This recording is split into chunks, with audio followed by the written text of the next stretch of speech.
안에 평강이 있고 기쁨이 있는 줄 믿습니다.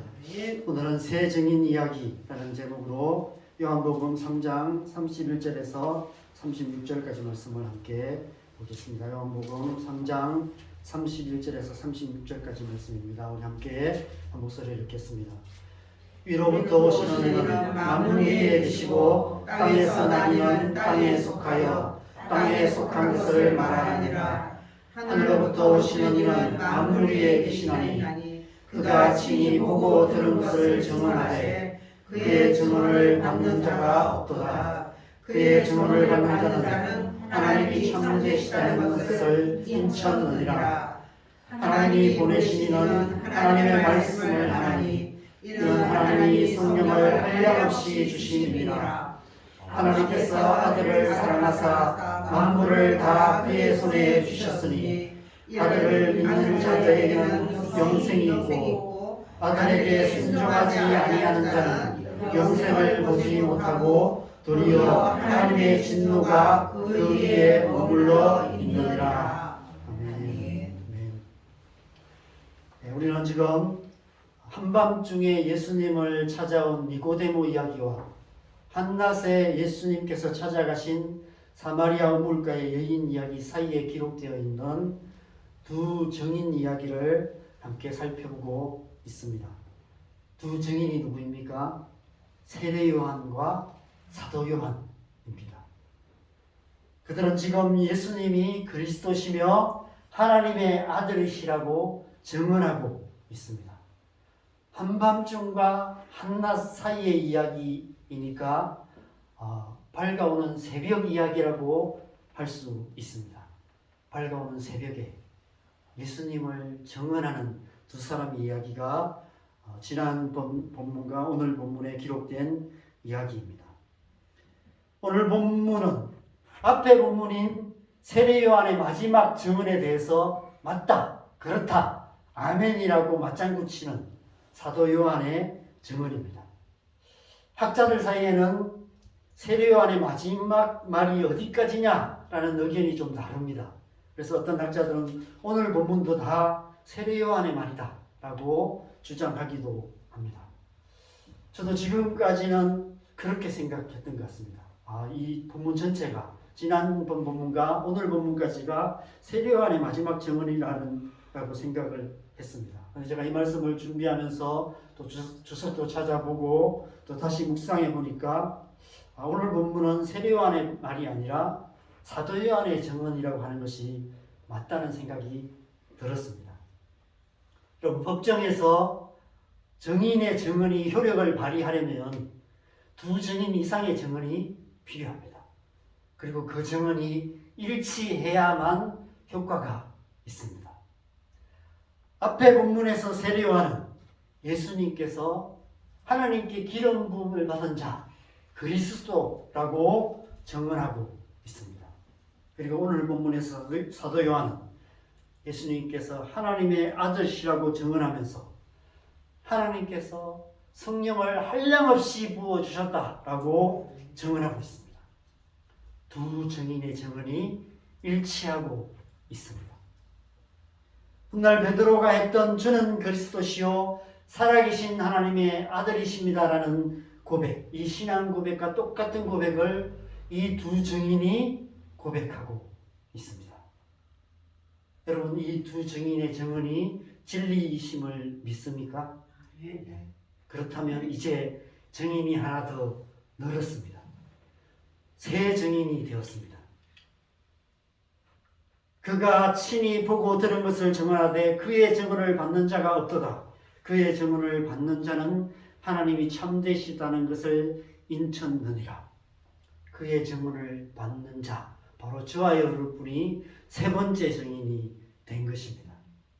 그래서 제가 오늘 본문의 이 제목을 처음에는 두 증인 이야기로 했다가 그래서 세 증인 이야기로 제목을 바꿨습니다. 예수께서 그리스도시요 살아계신 하나님의 아들이심을 믿고 증언하는 저와 여러분, 그리고 이 땅의 모든 그리스도인, 이 땅의 모든 교회가 바로 예수 그리스도의 세 번째 증인입니다. 그래서 제가 작년 12월에 예수 그리스도의 세 번째 증인이라는 제목으로 말씀을 나누었던 기억이 있습니다. 아마 여러분은 기억을 못 하실 것입니다. 저도 기억이 잘 안 났는데 말씀 준비하다 보니까 이와 비슷한 말씀을 제가 한번 전한 것 같다 해서 찾아보니까 작년 12월 17일인가 그 말씀을 전했더라고요. 여러분, 우리 사는 이 세상은 니고데모의 한밤중 같은 세상입니다. 죄악으로 가득한 어두운 세상, 이러한 세상 속에 참 빛, 곧 세상에 와서 각 사람에게 비추는 빛이신 예수 그리스도를 증거하는 삶을 살아가는 것이 저와 여러분 그리스도인의 삶입니다. 어둠을 밝히는 빛된 삶으로 이 땅에 하나님 나라의 새벽을 열어가는 사람들, 그런 사람들이 바로 저와 여러분이고 그리스도인들입니다. 그래서 누구든지, 심지어 사마리아 우물가의 여인 같은 그런 영혼들도 빛 대신 예수님 앞에 나오게 하는 증인들, 그런 사람들이 바로 저와 여러분들이죠. 하나님 나라가 그렇게 이루어지게 됩니다. 저와 여러분들이 증인된 삶을 살아갈 때, 빛된 삶을 살아갈 때 하나님의 나라가 이루어지게 되는 것이죠. 그리스도인이 그리스도인답게 살아가야 하는 이유가 바로 이 때문입니다. 교회가 교회다워야 하는 이유도 이 때문입니다. 우리가 해야 될 질문은 왜가 아니라 어떻게입니다. 왜 그렇게 살아야 되는지, 왜 그리스도인답게 살아야 되는지, 왜 교회다워야 하는지가 아니라 어떻게 우리는 그리스도인답게 살 수 있고 어떻게 교회는 교회다울 수 있는가라는 질문입니다. 어떻게 우리는 증인된 삶을 살 수 있는가? 이 질문에 대해서 두 증인인 세례요한과 사도 요한이 새벽빛 같은 빛을 우리에게 비춰주고 있습니다. 앞서 세례요한은 자신이 그리스도가 아니라 예수님께서 그리스도이심을 증언하면서 마지막으로 이렇게 고백하고 있습니다. 같이 읽겠습니다. 그는 흥하여야 하겠고 나는 쇠하여야 하리라. 끝까지 예수 그리스도의 위대한 증인으로 살았던 세례요한의 마지막 고백이 바로 이 고백입니다. 여러분, 얼마나 위대한 고백입니까? 이 세상의 흐름을 완전히 거스르고 완전히 뒤집어 엎는 그런 과격한 고백을 하고 있습니다. 정말 세례요한다운 고백입니다. 여러분, 우리 사는 이 세상은 스스로를 높이고자 하는 세상입니다. 태초에 하나님처럼 되고자 선악과를 따먹는 순간부터 인간이라는 존재는 언제나 더 높아지기만을 원하는 그런 존재가 되었습니다. 그래서 이 세상의 모든 구조를 다 그렇게 만들어 놓았어요. 이 세상이 움직이는 원리는 다 이런 원리로 움직입니다.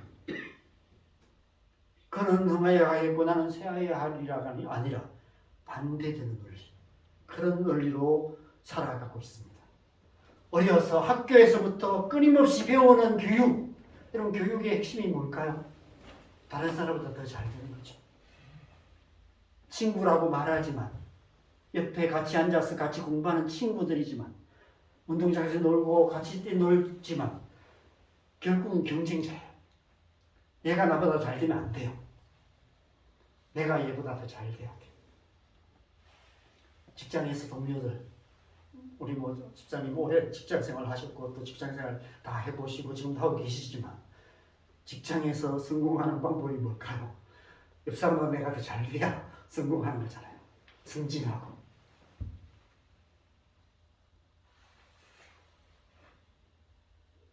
이 세상의 모든 구조를 그렇게 만들어 놓았어요. 학교에서부터 끊임없이 그것을 배워갑니다. 그런 원리로 이 세상을 살아가요. 세례요한의 고백과 정반대되는 세상입니다. 너는 쇠하여야 하겠고 나는 흥하여야 하리라. 이것이 세상이 움직이는 원리입니다. 쉽게 말해서 너 죽고 날 살자, 이런 원리로 세상은 움직여가고 있습니다. 심지어 가장 가까운 부부관계 속에서도 우리도 모르는 사이에 이런 원리로 살아가고 있는 우리의 모습들을 보게 됩니다.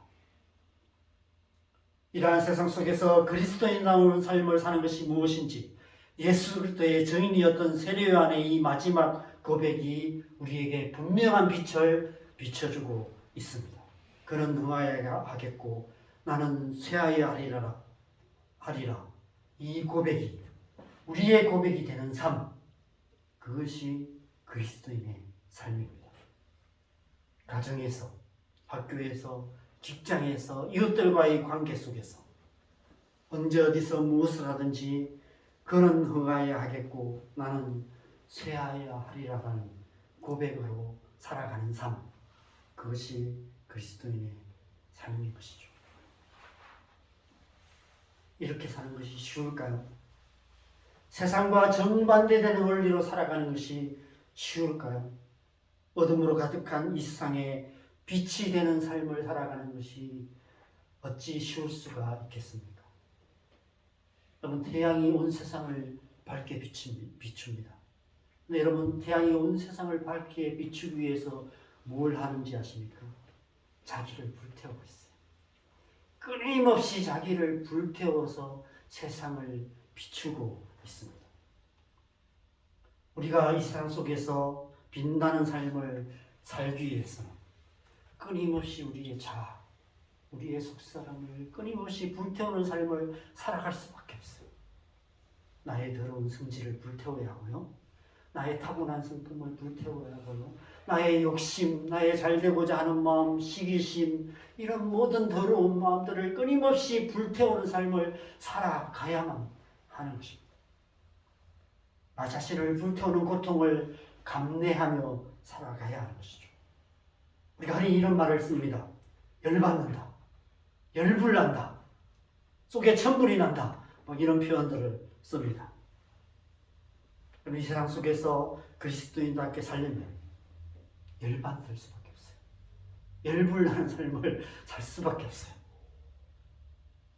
그는 흥하여야 하겠고 나는 쇠하여야 하리라라는 논리로 살아가면 우리의 주변 사람들이 우리에게 박수를 쳐줄까요? 도리어 우리를 무시하고 이용하고 잡아먹으려고 될 것입니다. 속에서 천불나는 일이 수없이 많을 것입니다. 이 세상 속에서 그리스도인다운 삶을 산다는 것은 열받는 삶을 사는 거예요. 속에서 천불나는 삶을 사는 것입니다. 저 하늘에 빛나는 태양처럼 우리 자신을 끊임없이 불태우며 더러운 성질을 죽여가며 그렇게 살아가는 것입니다. 어떻게 그렇게 살 수 있을까요? 그래서 히브리서 12장에서 우리 앞서 살았던 구름같이 허다한 증인들에 대해서 말하며 이렇게 증언하고 있습니다.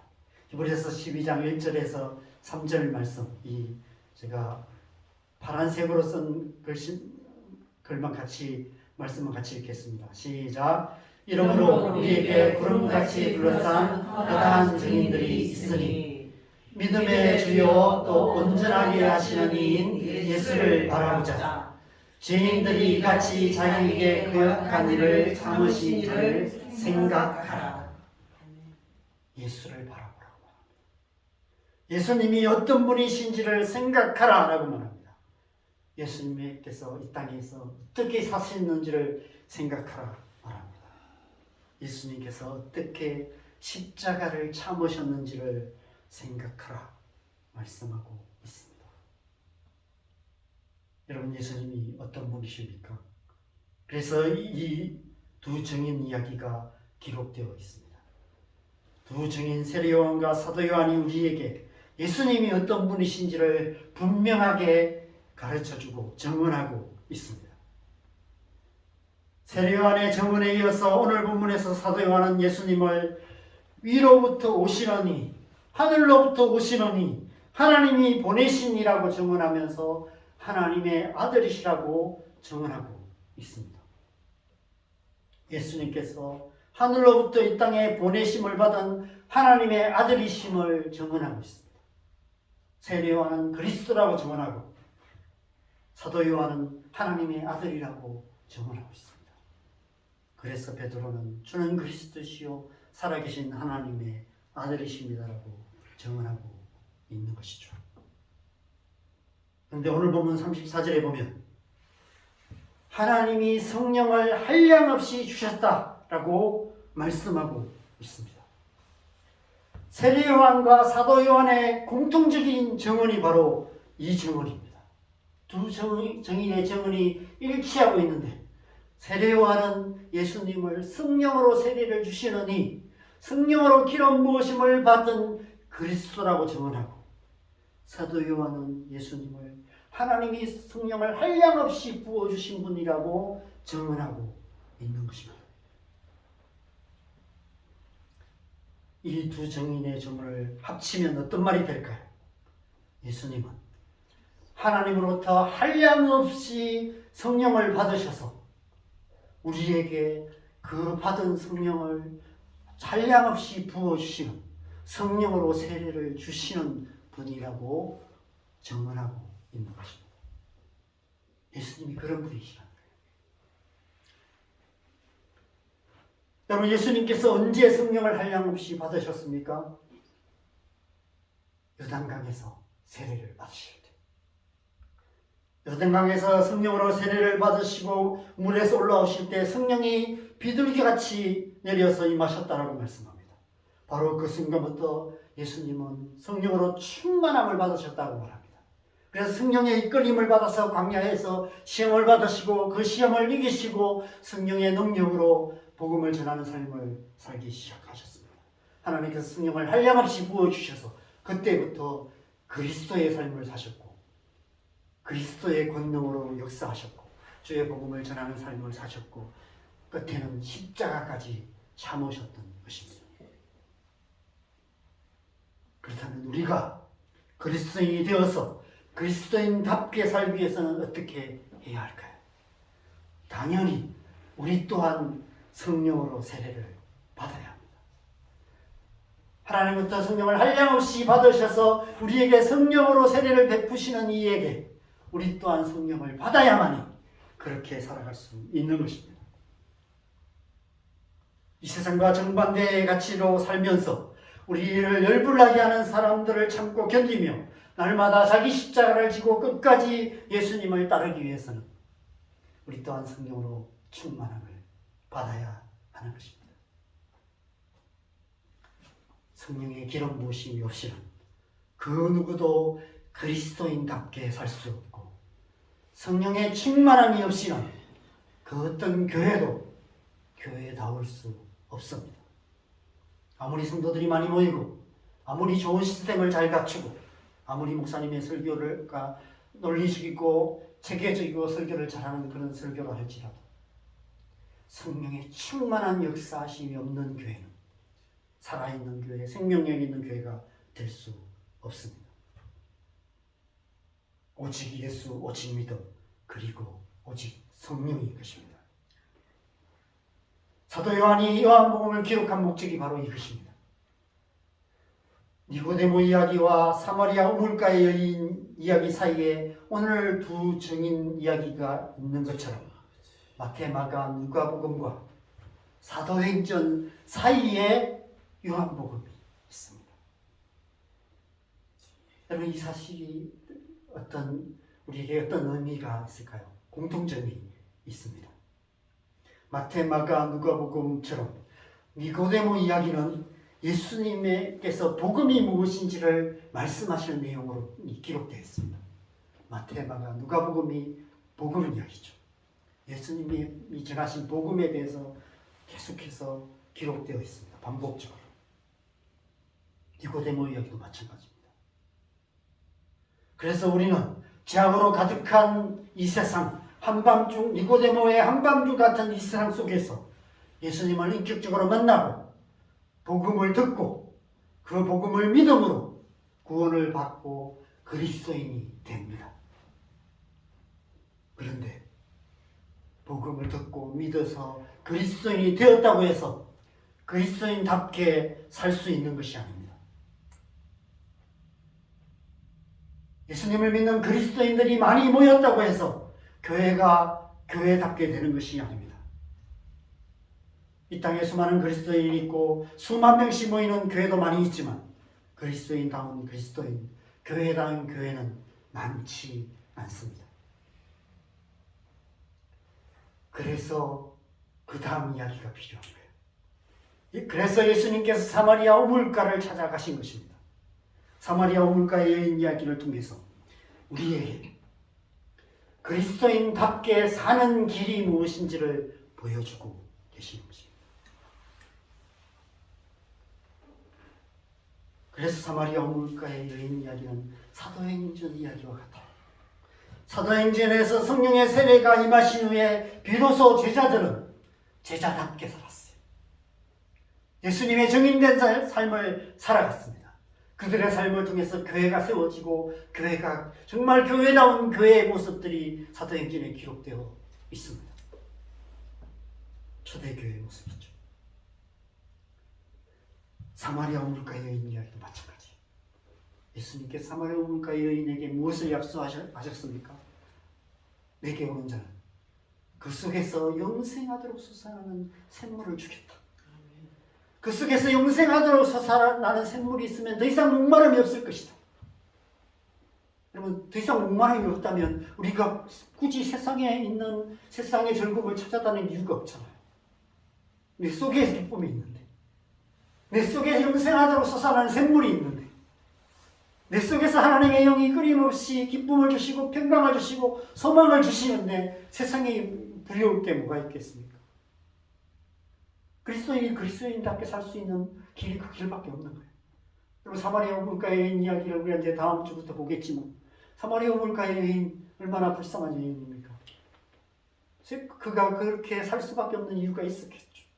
어려서부터 받지 못한 사랑, 결핍 이런 것들 때문에 그런 삶을 살 수밖에 없었고 얼마나 상처받고 그런 불쌍한 영혼으로 살았습니까? 그런데 예수님을 만나서 예수님의 그 말씀을 통해서 변화되었어요. 아마 훗날 오순절 성령이 임하실 때 사마리아 우물가의 여인도 성령으로 충만함을 받았을 것이고 그때부터 정말 예수님이 이때 약속하셨던 그 삶을 충실하게 살았을 것입니다.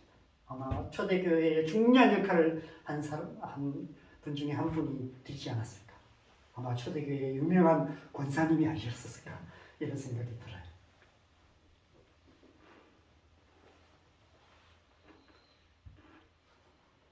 그 배에서 생수의 강물이 흘러나오리라고 나중에 말씀하십니다.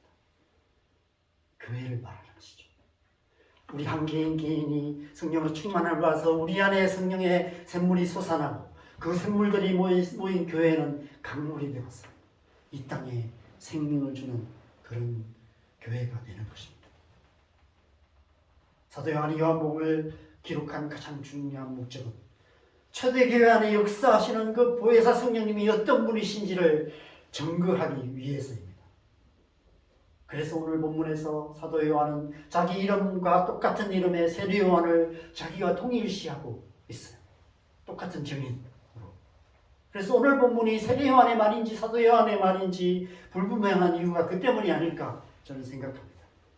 세례 요한이 이 땅에 오신 예수께서 그리스도이심을 증언하는 증인이었다면 사도 요한은 교회 안에 역사하시는 초대교회 안에 역사하시는 그 성령 하나님이 어떤 분이신지를 증언하는 증인, 스스로 나는 그 증인이라고 스스로 자신을 증인을 자청하고 있는 그런 분이 바로 사도 요한입니다.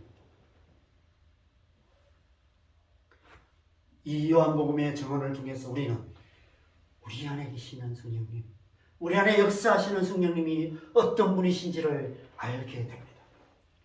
교회 공동체 안에 역사하시는 성령님이 예수님께서 말씀하신 또 다른 보혜사라는 사실을 알게 됩니다. 우리 안에 살아계신 하나님이 우리 안에 계신다는 사실을 알게 되는 것이죠. 그런 의미에서 요한복음은 성령님에 대해서 증언하는 성령복음이라고 할 수 있습니다. 아마 우리 요한복음을 마지막까지 계속 볼 텐데 요한복음을 보는 동안 끊임없이 이 성령 하나님에 대한 이야기를 하게 될 것 같아요. 아마 제게도 좀 은혜의 시간이 될 것 같습니다. 좀 이 시간들을 통해서 저와 여러분 모두가 정말 성령으로 충만함이 무엇인지, 성령으로 살아가는 것이 무엇인지를 그냥 머리로 아는 것이 아니라 삶으로 경험하여 하는 그런 은혜가 있기를 소망합니다. 그리스도인의 삶은 성령으로 사는 삶입니다. 그리스도인이 그리스도인답게 살 수 있는 길은 오직 성령으로 충만함을 받는 길뿐입니다. 교회가 교회답게 되는 길 역시 오직 성령으로 충만함을 받는 길뿐입니다. 한국교회에서 논란이 되는 주제 중에 하나가 하나님의 음성 듣는 삶이라는 주제입니다. 하나님의 음성을 듣는다 하면 많은 사람들이 좀 신비주의로 오해하는 사람들이 많아요. 마치 막 우주 끝 어디선가 저 창조세계 바깥에서 마치 뭔가 들려오는 어떤 텔레파시 같은 뭔가 그런 것을 듣는 것처럼 생각하는 사람들이 많이 있습니다. 그런데 여러분, 하나님의 음성을 듣는다는 것은 그런 의미가 아닙니다. 여러분, 하나님은 말씀하시는 분이세요.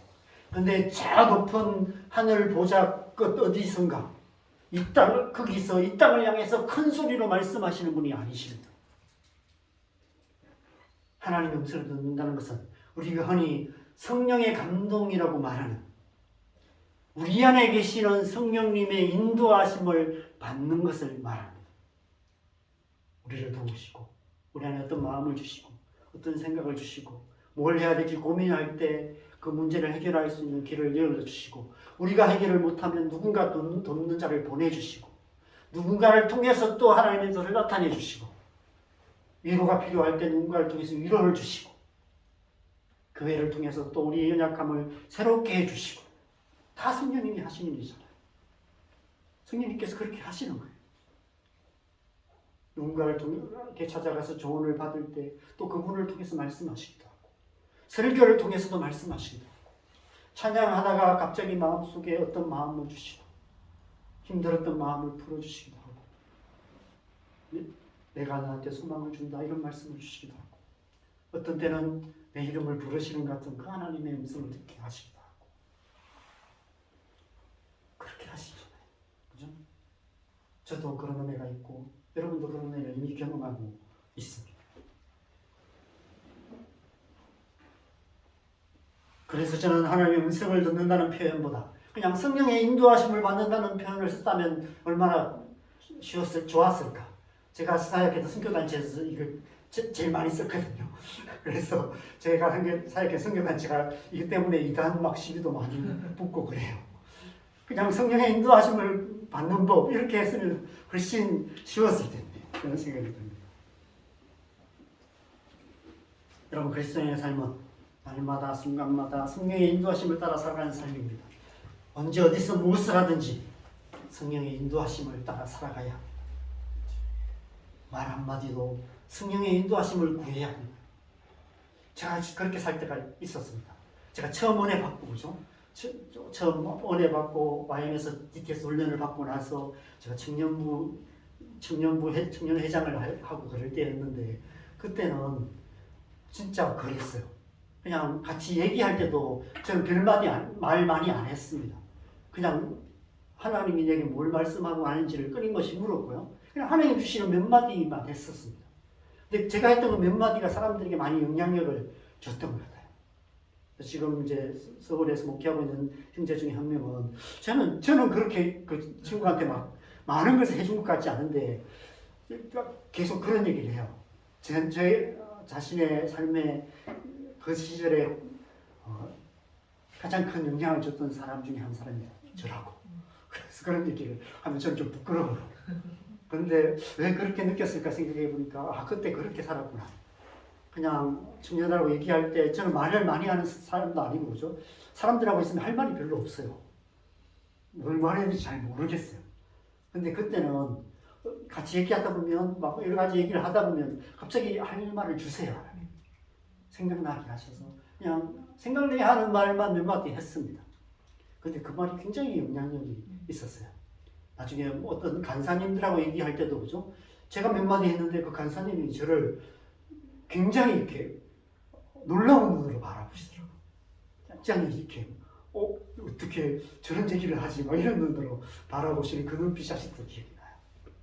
지금 생각하니까 내가 그때 그렇게 살았구나 이런 생각이 들었습니다. 성령께서 그때 인도하셨구나 이런 생각이 들었어요. 우리가 우리의 삶의 모든 것들에 성령의 인도하심과 도우심을 받고 살아가면 그리스도인답게 살아갈 수 있습니다. 하나님의 임재란 말을 우리가 많이 하는데 그럼 하나님의 임재가 뭘까? 우리가 그리스도인으로서 그리스도인답게 살기 위해서 날마다 하나님의 임재 가운데서 하나님과 동행하는 삶을 살아야 합니다. 그런데 하나님께서 임재하신다는 것이 어떤 의미일까? 많이 오해합니다. 하나님께서 하늘에 계시다가 하나님의 임재를 구하면 갑자기 내려오시나요? 네. 여러분, 하나님의 임재 역시도 마찬가지입니다. 우리 안에 계시는 성령의 충만함을 다르게 표현한 거예요. 이미 우리 안에 계시는 그 성령님과 더 깊고 친밀한 관계 가운데 살아가는 것, 그것이 하나님의 임재 가운데 살아가는 거예요. 사도 바울이 갈라디아서 5장에서 말씀하시는 말씀이 바로 그것입니다. 너희는 성령을 따라 행하라. 성령의 인도하시는 바가 되라. 성령으로 살며 성령으로 행하라 라고 말씀하고 있습니다. 모든 그리스도인들의 중심에 성령님이 계세요. 그래서 그리스도인의 삶의 중심은 성령 중심입니다. 그리스도인들은 성령 중심의 삶을 살아야 합니다.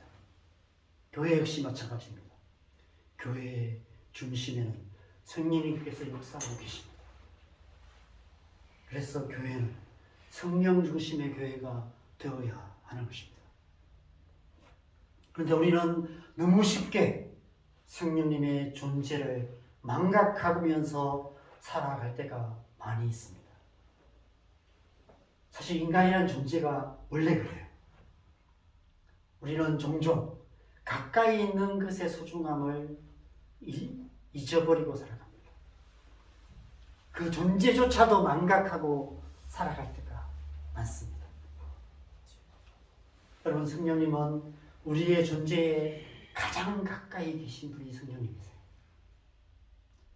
하늘에 계신 하나님께서 이 땅에 오셔서 우리와 함께 계시는 임마누엘의 하나님이 되시고 그 하나님께서 더 가까이 오셔서 우리의 존재의 가장 중심에 계시는 나의 하나님, 우리의 하나님이 되셨습니다. 그분이 성령님이세요. 성령님은 저와 여러분 안에 계신 하나님이십니다. 우리의 존재에 가장 가까운 중심, 여러분 그보다 더 가까울 수가 어디 있겠습니까? 너무 가까이 계셔서 볼 수도 없고 너무 가까이 계셔서 그 존재조차도 인식하지 못합니다. 그러나 거기에 분명히 계신 하나님, 그분이 바로 성령 하나님이십니다. 그래서 사도 요한은 그 하나님을, 그 성령 하나님을 증거하기 위해서, 증언하기 위해서 이 복음서를 기록하고 있는 것입니다. 이제 우리 차례입니다. 이제 우리는 삶으로 성령님을 증거해야 합니다. 우리의 삶이 성령님에 대한 증언이 되어야 하는 것이죠. 어떻게 그런 삶을 살 수 있을까요?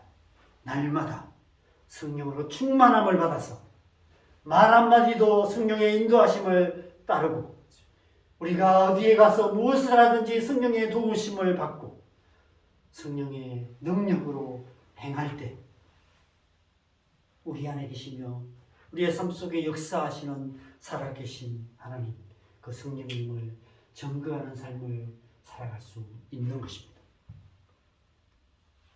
그것이 그리스도인다운 삶이며 그런 교회가 교회다운 교회인 것이죠. 오직 성령으로 충만함을 받아서 날마다의 삶 속에서 그리스도인다운 삶을 살고 교회가 교회답게 될 때 하나님의 나라가 이루어지게 되는 것입니다. 이 한 주간 저와 여러분 모두가 그렇게 살아갔으면 좋겠습니다. 성령 충만하여서 성령으로 살며 성령으로 행함으로 말미암아 우리의 삶의 모든 상황 속에서 삶으로 살아계신 하나님을 증언하는 증인된 삶을 살아가는 저와 여러분 되시기를 주님의 이름으로 간절히 축원합니다. 함께 찬양하고 기도하겠습니다. 우리 함께 찬양했던 183장을 다시 한번 찬양하고 우리가 기도하는 시간 갖겠습니다. 우리 빈들의 마른 풀 같은 우리의 심령 안에 우리의 영혼에 약속하셨습니다. 성령을 부어주시겠다. 그냥 부어주신다는 것은 그냥 한두 방울 떨어뜨리시는 그런 걸 말하지 않아요. 그냥 근근히 살 만큼 주시는 것을 의미하지 않습니다.